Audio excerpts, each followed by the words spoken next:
from the candlelit assembly rooms of Georgian London to the gilded ballrooms of Victorian aristocracy, the grand balls of British high society were spectacles of wealth, tradition, and social power. But these events were more than extravagant parties. They were stages where alliances were forged, reputations made, and debutantes stepped out into society for the very first time. Over centuries, British balls evolved to reflect the cultural shifts of their time, peaking during the Regency and Victorian eras and shaping the social customs of high society. And as the Gilded Age dawned, these traditions crossed the Atlantic, influencing American heiresses, the dollar princesses, who sought their fortunes and titles through marriage into the British aristocracy. Today, we're taking a closer look at the rise, rituals, and stunning splendor of these legendary events, with some jaw-dropping examples of history's most iconic balls. Balls became central to British high society by the late 17th century. What began as small gatherings of the elite soon transformed into elaborate affairs held in private homes, assembly rooms, and exclusive clubs. By the Regency period, the early 19th century, the ball was the crown jewel of the British social season. Families would flock to London to attend a dazzling schedule of events, and young debutantes, women of noble birth, were formally presented to society. It was their first, and perhaps best, chance to secure a suitable marriage match. If you're a fan of Bridgerton, you'll know exactly what I'm talking about. This was a world defined by strict rules of etiquette, impressive gowns, and tightly controlled guest lists. Receiving an invitation to the right ball was the ultimate symbol of status and privilege. Let's start with Almack's Assembly Rooms, one of Georgian London's most exclusive venues.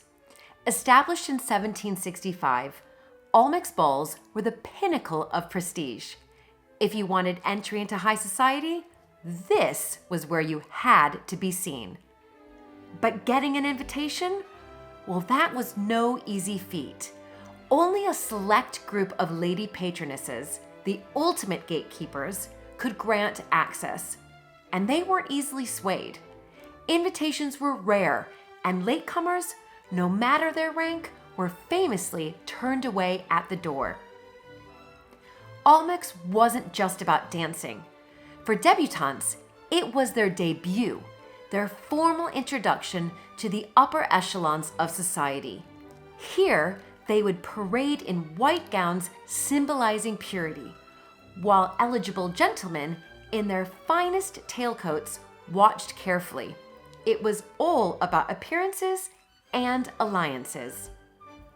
Another legendary event was Queen Charlotte's Ball, founded in 1780 to honor Queen Charlotte, wife of King George III. Over time, this ball became one of the most prestigious milestones in a debutante's life.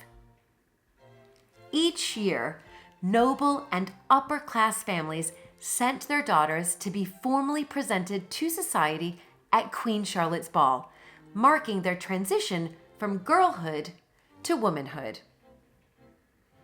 By the mid-20th century, however, the ball began to include participants from the upper middle class and even international debutantes, opening the doors to a broader social circle.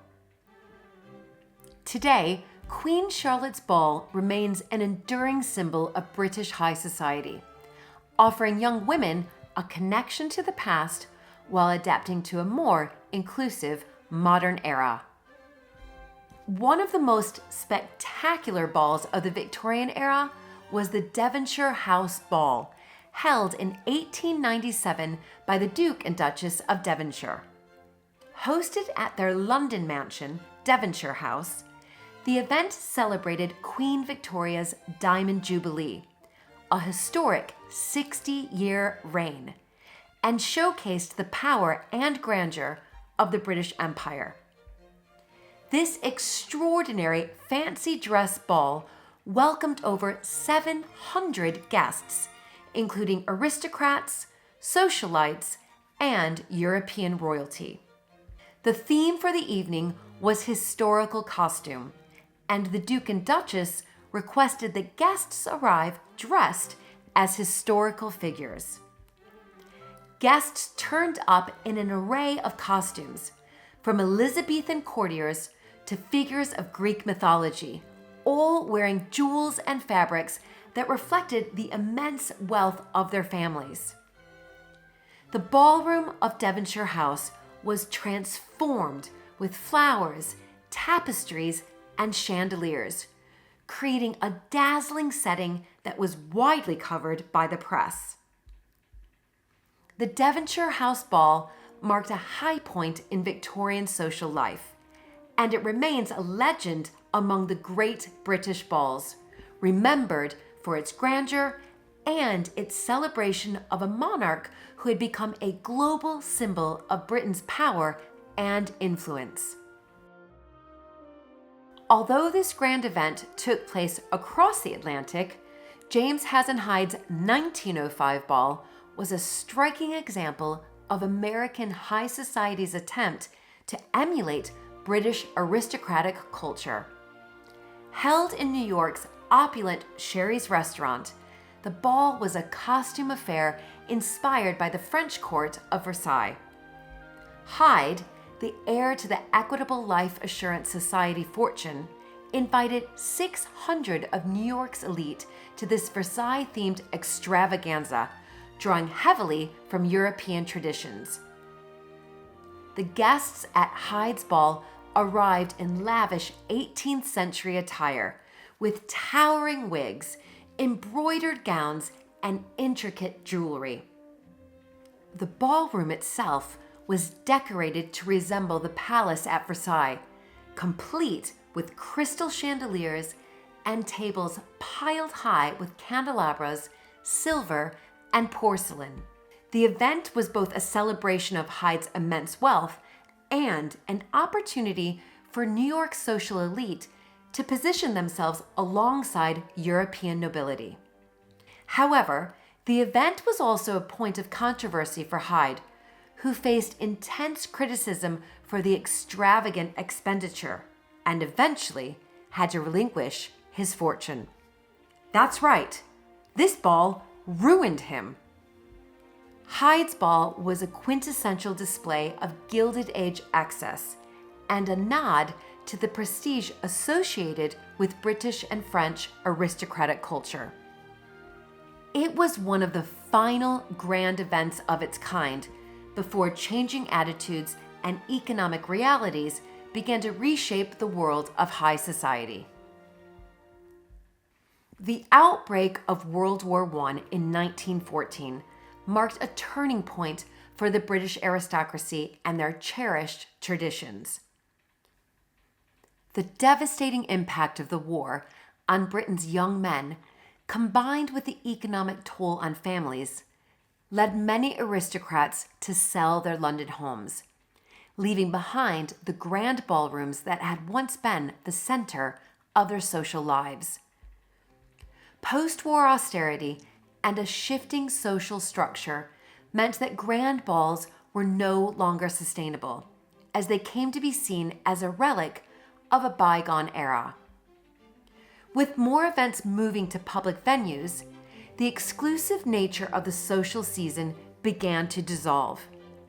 No longer confined to private clubs and mansions, the season lost much of the exclusivity that had made it so desirable. Many former aristocratic families simply couldn't maintain the lifestyles that they had once enjoyed, and the splendor of high society balls faded into history. The 1920s saw a shift towards more democratic forms of entertainment, and the decline of traditional debutante balls marked the end of an era that had defined British high society for centuries. Though the era of grand balls may have passed, our fascination with these events remains stronger than ever. From Bridgerton to historical reenactments, we continue to look back on these opulent spectacles as symbols of a time defined by beauty, tradition, and intrigue.